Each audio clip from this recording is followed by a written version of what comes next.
নমস্কার দর্শক বন্ধুরা, সনাতন ধর্মের আলোকপাতে আপনাদের জানাই সুস্বাগতম।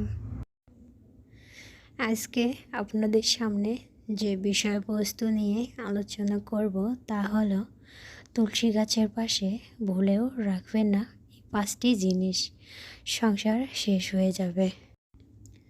সনাতন ধর্মে তুলসী গাছের একটি বিশেষ স্থান রয়েছে। প্রায় প্রতিটি হিন্দু বাড়িতেই একটি তুলসী গাছ লাগানো হয়, যেখানে নিয়মিত প্রদীপ জ্বালানোর প্রথা রয়েছে। অনেক সময় আমরা নিজের অজান্তেই এমন অনেক জিনিস তুলসী গাছের কাছে রাখি, যা রাখলে আমাদের জীবনে খারাপ প্রভাব পড়তে শুরু করে। দিল্লির জ্যোতিষী আচার্য পণ্ডিত আলো পাণ্ডব জানাচ্ছেন, তুলসীর কাছে কী জিনিস রাখা একেবারেই উচিত নয়। শিবলিঙ্গ বাস্তুশাস্ত্র অনুসারে ভগবান শিব বা শিবলিঙ্গকে ভুল করেও তুলসী গাছের আশেপাশে রাখা উচিত নয়। ধর্মীয় বিশ্বাস অনুসারে তুলসী ভগবান বিষ্ণুর প্রিয়। কিংবদন্তি অনুযায়ী তুলসী তার পুনর্জন্মে বৃন্দা নামে পরিচিত ছিলেন, যিনি জলন্ধর নামক এক অসুরের স্ত্রী ছিলেন।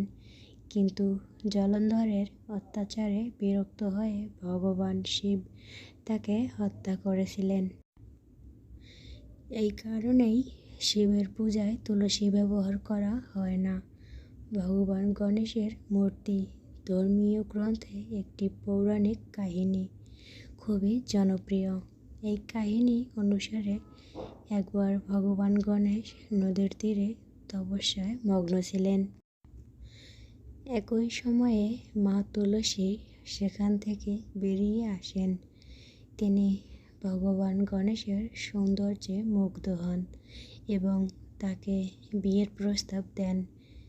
এমন পরিস্থিতিতে ভগবান গণেশ তাকে প্রত্যাখ্যান করেছিলেন, যে কারণে মা তুলসী ভগবান গণেশকে 2টি বিয়ের জন্য অভিশাপ দিয়েছিলেন।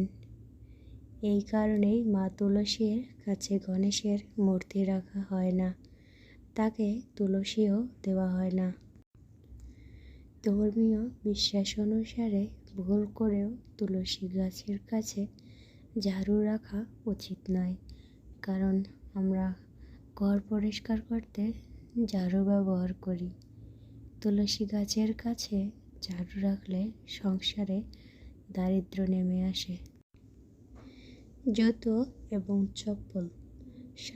বাস্তুশাস্ত্র অনুসারে ভুল করেও জুতো এবং চপ্পল কখনো তুলসী গাছের কাছে রাখা উচিত নয়। তাতে দেবী লক্ষ্মীর অপমান হয় বলে বিশ্বাস করা হয়। তুলসীর কাছে জুতো ও চপ্পল রাখলে লক্ষ্মী রুষ্ট হন, যার কারণে মানুষকে আর্থিক সংকটে পড়তে হয়। এর পাশাপাশি জুতো ও চপ্পলকে রাহু ও শনির প্রতীক হিসেবে বিবেচনা করা হয়। ডাস্টবিন।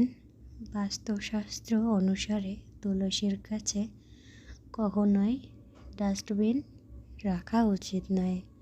তুলসী গাছের চারপাশে ময়লা রাখলে টাকা হু হু করে বেরিয়ে যাবে, সংসারে অশান্তি নেমে আসবে। আমাদের ভিডিওটা যদি আপনাদের ভালো লেগে থাকে তাহলে একটা লাইক, কমেন্ট এবং শেয়ার করে দেবেন এবং আমাদের চ্যানেলটি সাবস্ক্রাইব করে দেবেন। পাশে থাকা বেল বাটন ক্লিক করবেন।